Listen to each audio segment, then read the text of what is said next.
Muy buenos días, muy buenas tardes, muy buenas noches. Estamos nuevamente en el canal Contratapas de YouTube, en donde ustedes pueden poner me gusta, suscribirse, tocar la campanilla, como siempre decimos. Estamos en este momento por hacer el programa 35 y estoy aquí, mi nombre es Héctor Burbit y con mi compañera Graciela Espadaro, a quien saludo cariñosamente, nos va a contar de qué vamos a hablar en el día de hoy. Bueno, ¿cómo están? Primero, un gusto, Héctor, volver a compartir con vos este espacio y a todos los que nos acompañan, un gusto, como siempre, compartirlo. Bueno, hoy, ¿de qué vamos a hablar? Yo voy a hablar de Virginia Woolf y no lo voy a presentar a Héctor, lo dejo que se presente solo. Voy a decir muy poquito para empezar de Virginia Woolf, porque él eligió un autor de la misma contemporánea a Virginia. Es considerada una de las autoras más revolucionarias e imprescindibles del siglo XX. ¿Qué tiene de notable su narrativa? El uso del monólogo interior y su estilo poético. Estas son las características que la destacan como el aporte más importante a la novela moderna. La publicación de sus cartas, ensayos y diarios después de fallecida, muy a pesar de toda la oposición que supuso la postura de su esposo, ¿no es cierto? Que no hizo todo lo posible para evitarlo. Sin embargo, esa publicación significó un legado muy importante para los posteriores escritores y para los lectores que gustan de obras no convencionales. Su verdadero nombre, Adeline Virginia Stephen. Nació en Londres en enero de 1882 y fue la tercera de 4 hermanos. Su padre fue Sir Leslie Stephen, destacado crítico literario, historiador y también alpinista. Su madre, Julia Duckworth, era miembro de una familia de importantes editores. La madre, por su belleza, que parece que era incomparable, fue modelo de los nuevos fotógrafos, porque en esa época aparece la fotografía Y claro, y la claro. madre fue modelo. Como ven, el ambiente en el que se crió era un ambiente de intelectuales, ¿no es cierto? Pero la vida de ella, vamos a contar ahora, tuvo muchos, muchos problemas. Bien, yo siguiendo con lo que comentaba Graciela, esto de los autores no convencionales, voy a hablar de Kafka, que de convencional no tenía nada. Pero antes de eso, quiero contarles que tenemos 109 suscriptores, 229 nos visitaron, tenemos unos cuantos likes y habíamos dejado una incógnita sobre Julio Verne, por qué Fogg despide a su criado, ¿no? El personaje de La Vuelta al Mundo. Entonces voy a leer los posteos que me dieron, que son poquitos, pero muy interesantes. Uno es de Marta Beatriz López, que dice, lo acabo de ver y lo felicito, sobre todo por los chimentos. Me gustó mucho recordar El Príncipe Feliz y saber sobre el ombú citado en el libro de Julio Verne.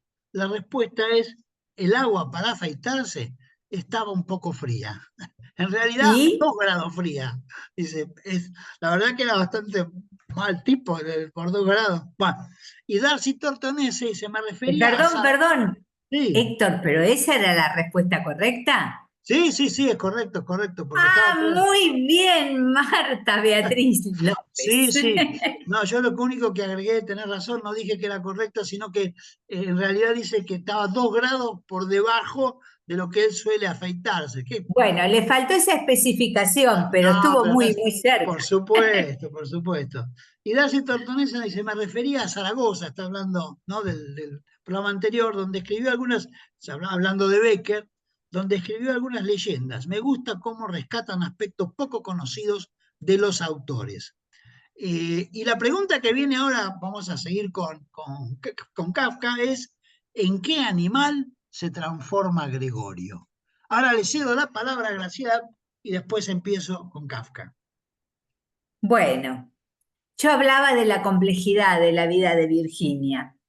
Dentro de este ambiente tan especial en el que se crió, el problema que tuvo fue que además de los hermanos del matrimonio entre sus padres, Leslie y Julia, fue que su madre tenía 3 hijos de un matrimonio anterior.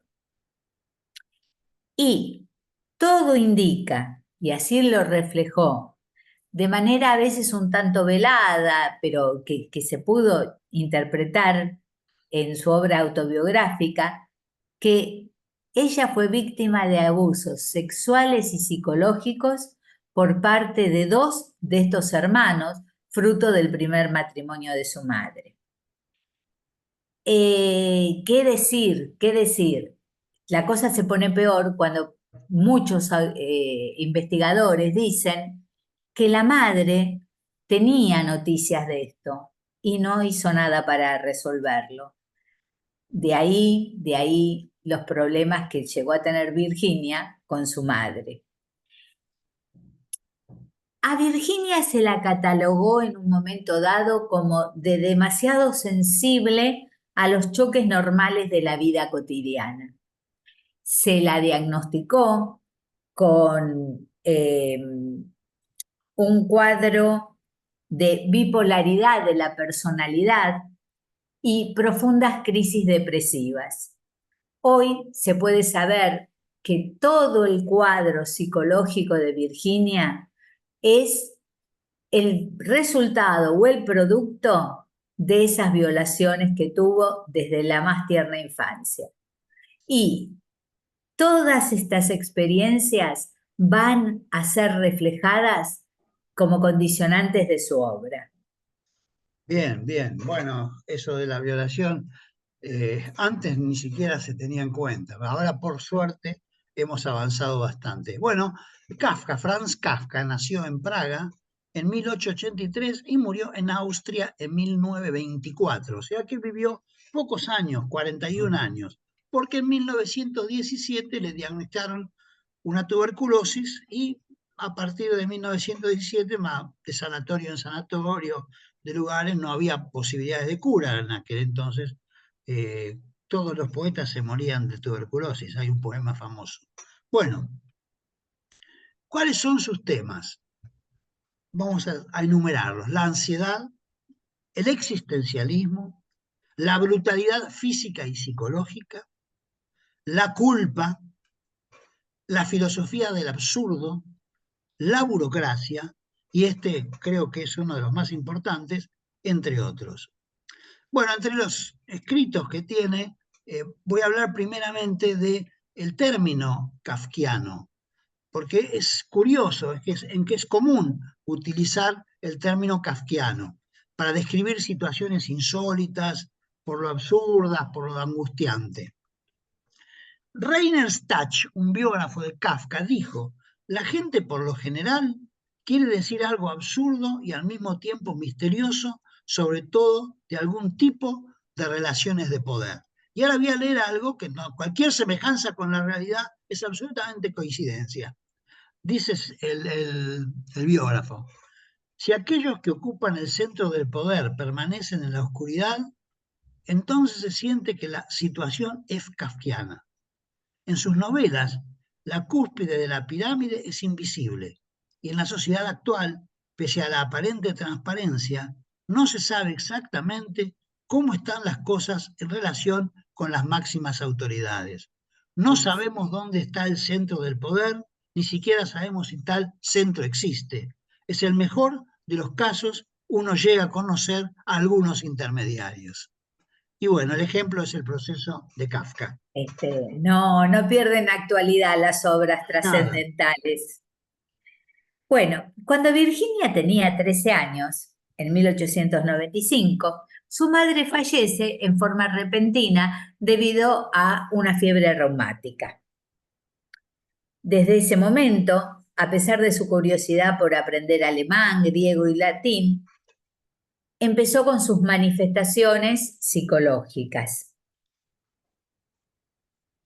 que bueno, como dije antes, signaron toda su vida. Y ahí este tipo de crisis la obligó a pasar algunas temporadas en lo que en aquellos años se conocía como casas de reposo, y lo digo muy entre comillas, porque en realidad eran psiquiátricos. Sus síntomas se agravaron con la muerte de su hermanastra Estela, 2 años después del fallecimiento de su madre, y por el posterior fallecimiento en 1905 de su padre a causa de cáncer. Como vemos, la muerte le era un aspecto muy sensible. Tras la muerte justamente de estos familiares tan queridos, Virginia se traslada junto a sus hermanos al barrio londinense de Bloomsbury. Allí, la vivienda que ocupan se convierte en un centro de reunión de los antiguos compañeros universitarios de su hermano mayor, intelectuales de la talla de Forster, Strachey y el economista Keynes, que tanto lo nombran, Hoy, ¿no es hoy está de cierto? moda. Sí. El pintor Grant, los filósofos Bertrand Russell y Ludwig Wittgenstein. Todos ellos forman este grupo conocido como Bloomsbury.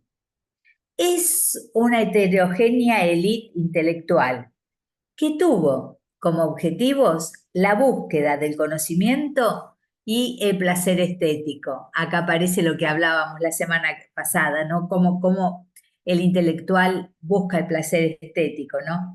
Pero también el anticonformismo político y moral que los rodeaba.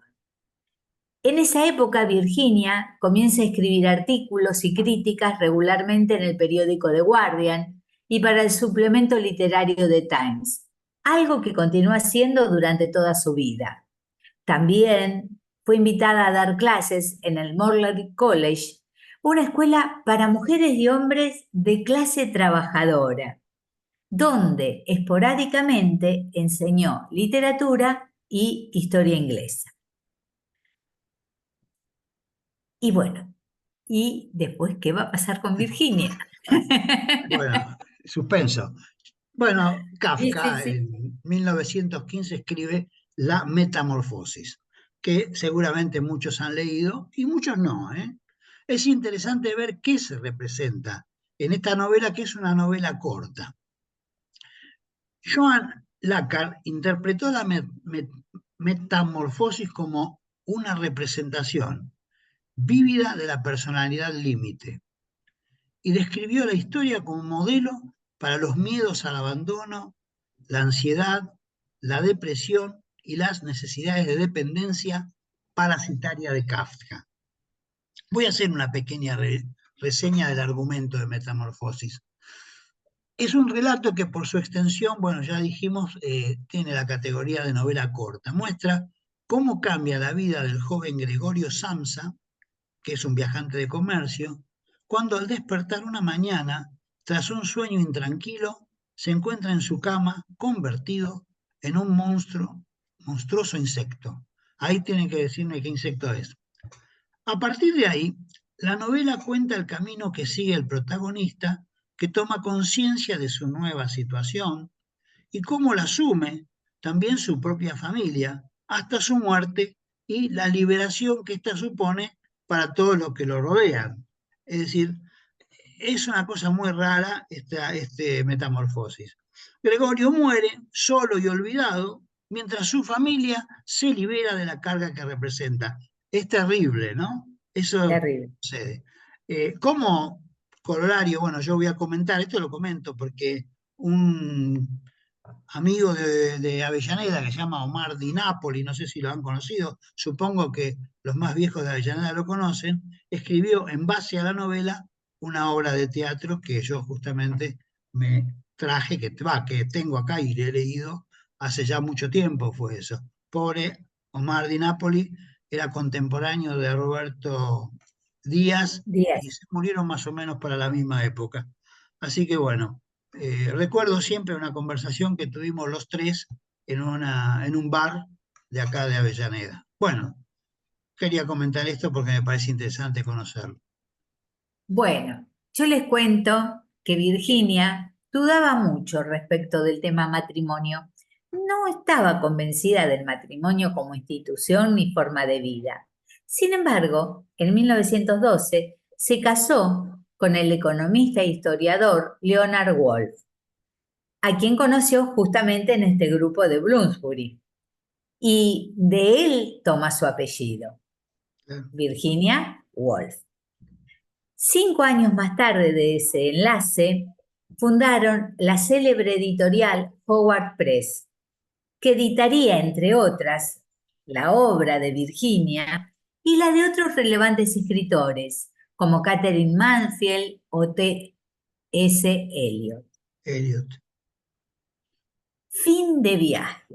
Fin de viaje es la primera novela publicada por Virginia en 1915. En ese momento Virginia tenía 37 años.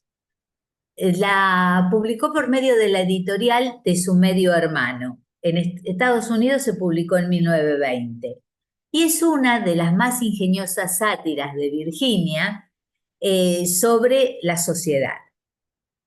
Noche y Día fue publicada en 1919, está ambientada en el Londres eduardiano y contrasta las vidas cotidianas de dos amigas, Catherine y Mary.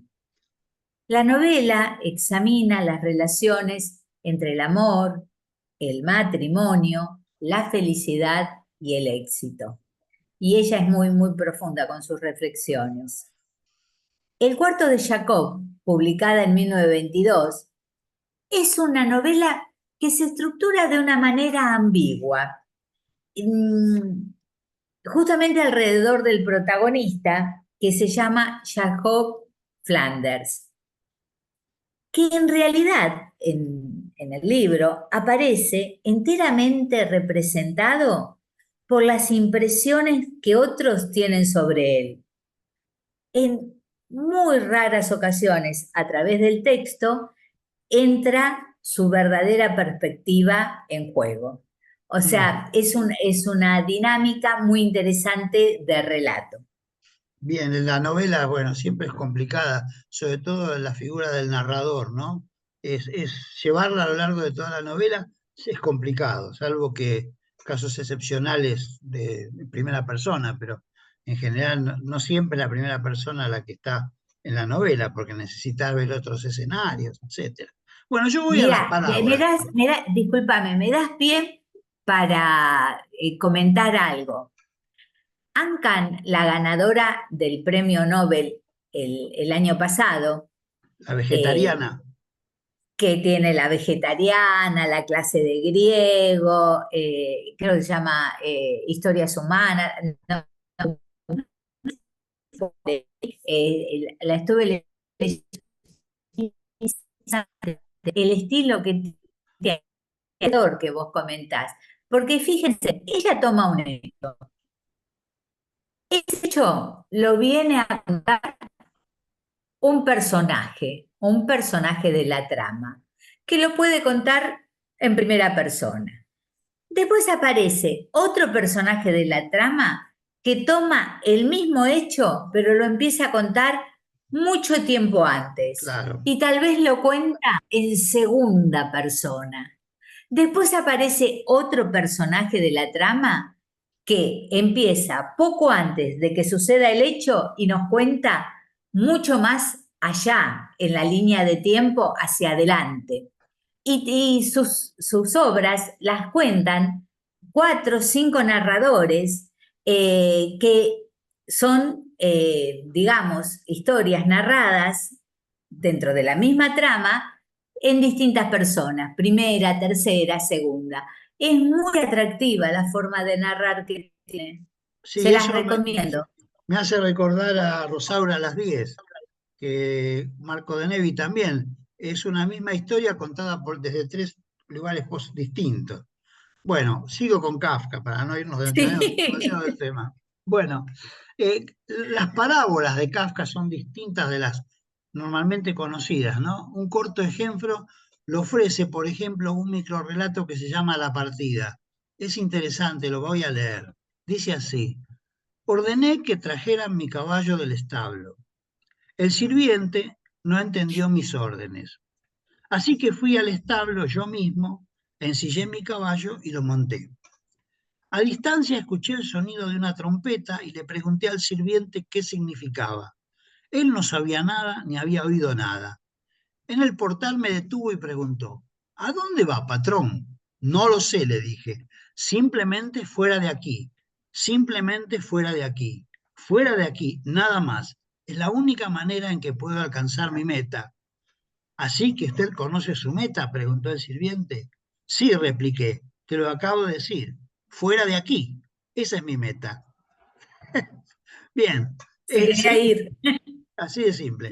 Según Walter Benjamin, que es un filósofo famoso, Kafka vive en un mundo complementario, así dice, en un mundo complementario.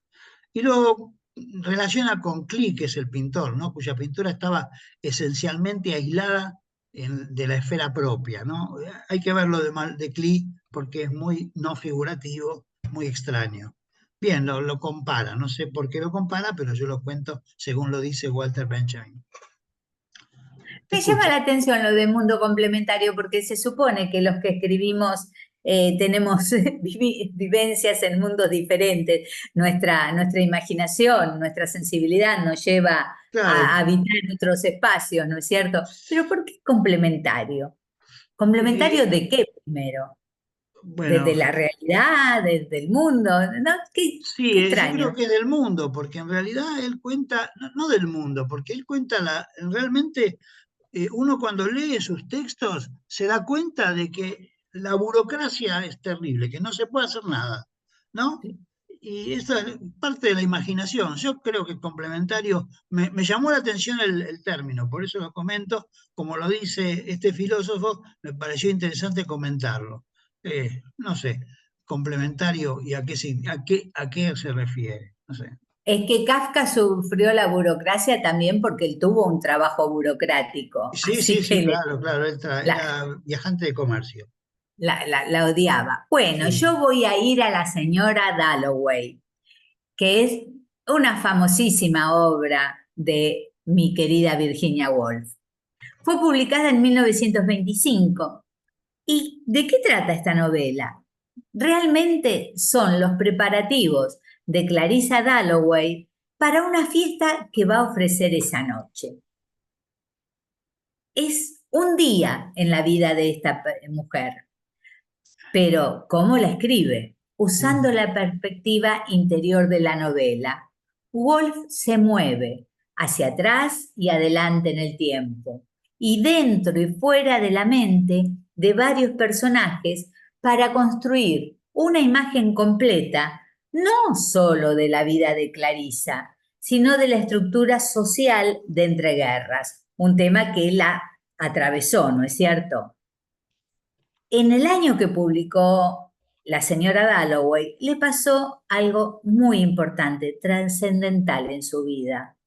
Conoció a Vita Sackville West, con quien mantuvo una relación amorosa a pesar de que ambas estaban casadas.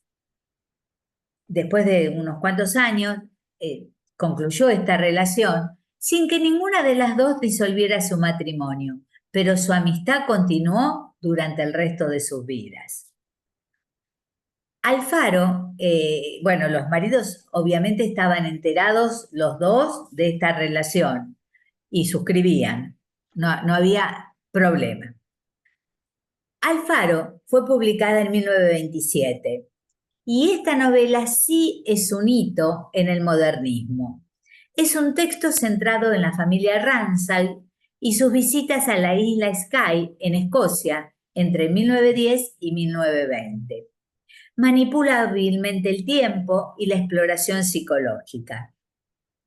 En realidad, la trama va a pasar a ser secundaria respecto de la introspección filosófica que realiza. Y la prosa en algún momento puede ser un poco retorcida y difícil de seguir.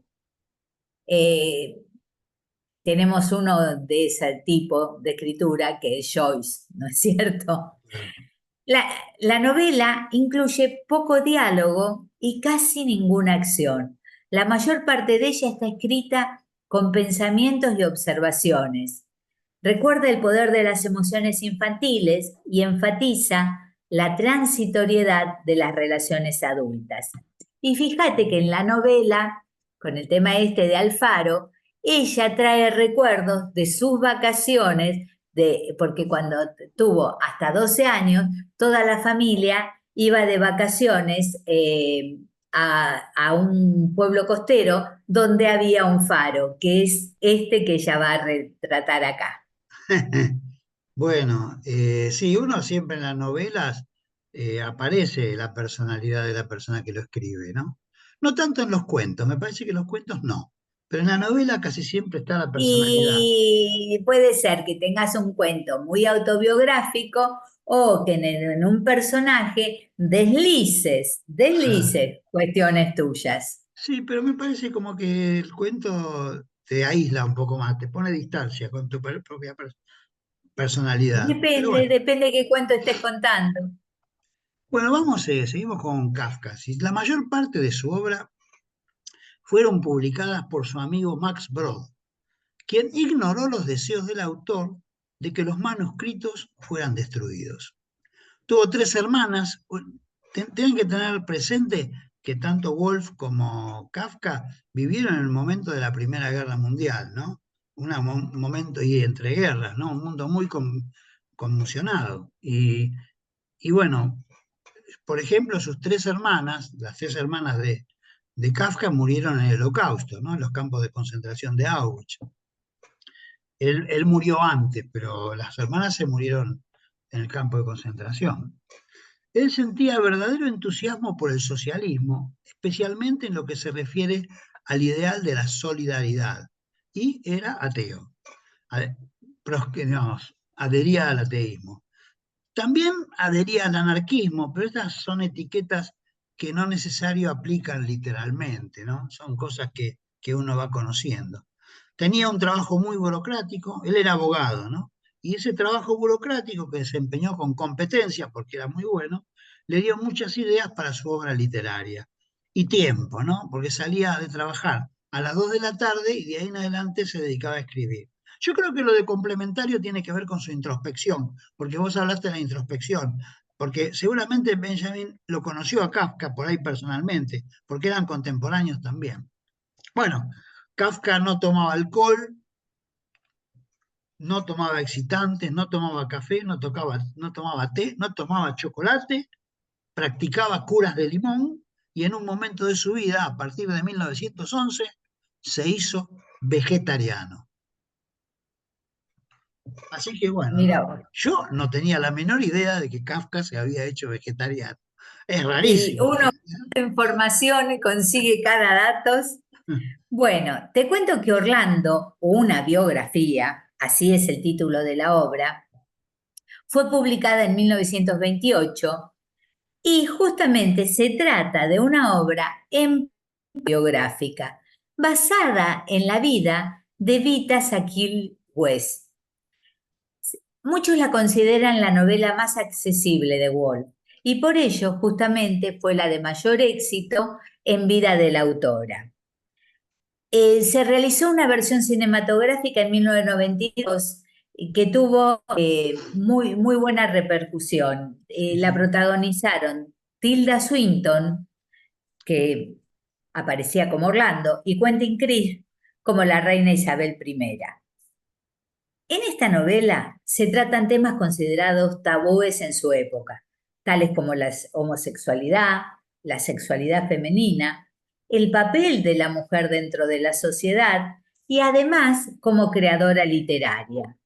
Todos estos temas se presentan contextualizados en diversos periodos históricos, desde el periodo isabelino, pasando por el victoriano, hasta llegar a los albores del siglo XX. Y respecto del tema de la creación literaria, a mí me gustaría mencionar su breve ensayo Una habitación propia, de 1929, donde expresa su famosa frase, una mujer debe tener dinero y una habitación propia si va a escribir. Fue redescubierta durante la época de 1970 y ese ensayo se convirtió en uno de los más citados por los movimientos feministas, el cual expone justamente las dificultades de las mujeres en el mundo intelectual y de la literatura. Las olas fue publicada en 1931 y es la novela más experimental de Woolf. Está formada por monólogos que abarcan la vida de los personajes, que están interrumpidos por unos breves interludios en tercera persona.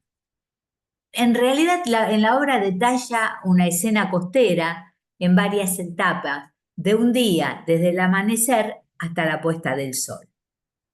Después de acabar el manuscrito de su última novela, que te cuento fue publicada póstumamente, Entre actos, Woolf padeció una profunda depresión.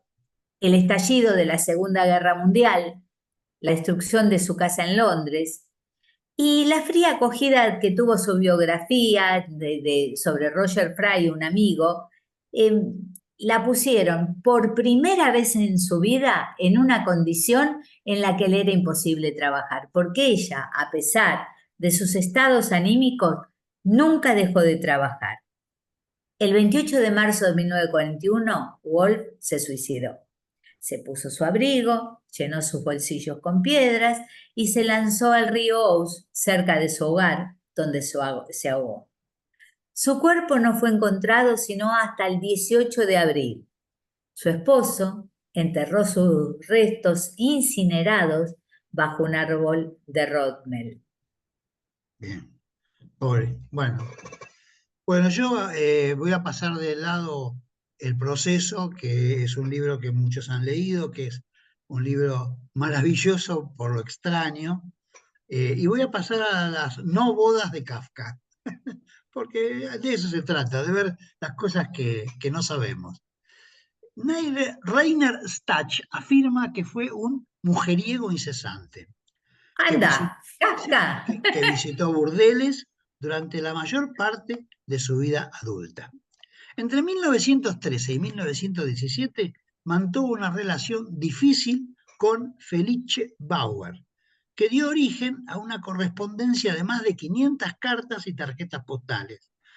En el primer año le escribe Kafka al padre de Felice. Le dice lo siguiente: tenga usted en cuenta lo siguiente, todo mi ser se centra en la literatura y hasta los 30 años he mantenido ese rumbo a rajatabla. Si alguna vez lo abandono, dejaré de vivir. De ello deriva todo cuanto soy y cuanto soy y no soy. Soy taciturno, insociable, malhumorado, egoísta, hipocondríaco y realmente enfermizo. ¿Cómo ha de vivir su hija con un hombre así, que ha dejado toda distracción a fin de conservar las energías justas para dedicarse en exclusiva a la literatura? Eso fue con Felice Bauer. Bueno, él llegó a presentar una solicitud de matrimonio en junio de 1913 y la boda no se celebró. De Obvio, nuevo, en julio de con ese 1917, currículum. en 1917, ya había pasado un tiempo, Franz y Felice se comprometieron de nuevo en matrimonio, pero otra vez la boda no llegó a consumarse. Se repitió el viejo patrón con una tal Milena Gesenka. El acercamiento fue seguido por la duda y el retraimiento. Kafka finalmente terminó la relación en noviembre de 1920. En junio de 1923 estuvo en una colonia judía de vacaciones donde conoció a Dora Diamant, una joven periodista que parece ser que era muy hermosa. Con ella se trasladó a Berlín con la esperanza de distanciarse de la influencia de su familia y concentrarse en su obra. Allí vivió con Dora, que se convirtió en su compañera, o sea que tuvo varios episodios de amor. O sea, nunca se casó. Bueno, ahora eso es común, ¿no? Ahora no se casa nada. O se casan pocos. Seguro. Bueno, tengo tiempo de contarles que ella dejó unas cartas escritas. Una de las más importantes es la que dejó a su esposo, en la que dice: estoy enloqueciendo de nuevo.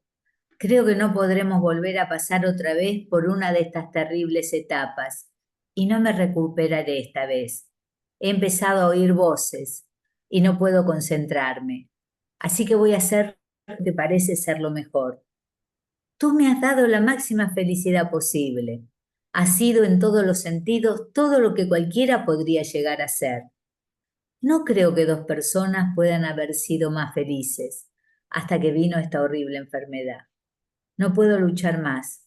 Sé que estoy arruinando tu vida, que sin mí tú podrás seguir. Lo harás, lo sé. No puedo ni siquiera escribir correctamente. No puedo leer. Lo que quiero decir es que te debo toda la felicidad de mi vida. Has sido totalmente paciente conmigo e increíblemente bueno. Quiero decir que todo el mundo lo sabe. Si alguien podría haberme salvado, habría sido tú. Todo lo he perdido, excepto por la certeza de tu bondad. No puedo seguir arruinando tu vida. No creo que dos personas puedan haber sido más felices de lo que hemos sido tú y yo. Bueno, Y para estamos terminar, terminando. tengo el tema de la filmografía, que no tengo tiempo de tocarlo, pero no quiero irme sin decirles que busquen la película ¿Quién le teme a Virginia Woolf? Bien, muy Esa bien. película es del año 1962. Trabajan Elizabeth Taylor y Richard Barton en un duelo actoral sin precedentes. La obra sucede en una habitación, pero las cosas que se dicen es impresionante. Búsquenla porque no se van a arrepentir. Creo que van a decir, hace mucho que no veo dos personas actuar así. Muy bien, bueno, terminando, digo, una única cosa que dijo Kafka, dice, toda revolución se evapora y deja atrás una estela de burocracia. O sea que tenía la burocracia como Acá. abogado. Así que nos despedimos hasta la próxima. Espero que nos escuchen y bueno, gracias por estar conmigo, Graciela. Gracias. Bueno, gracias Héctor y gracias a ustedes. Nos vemos.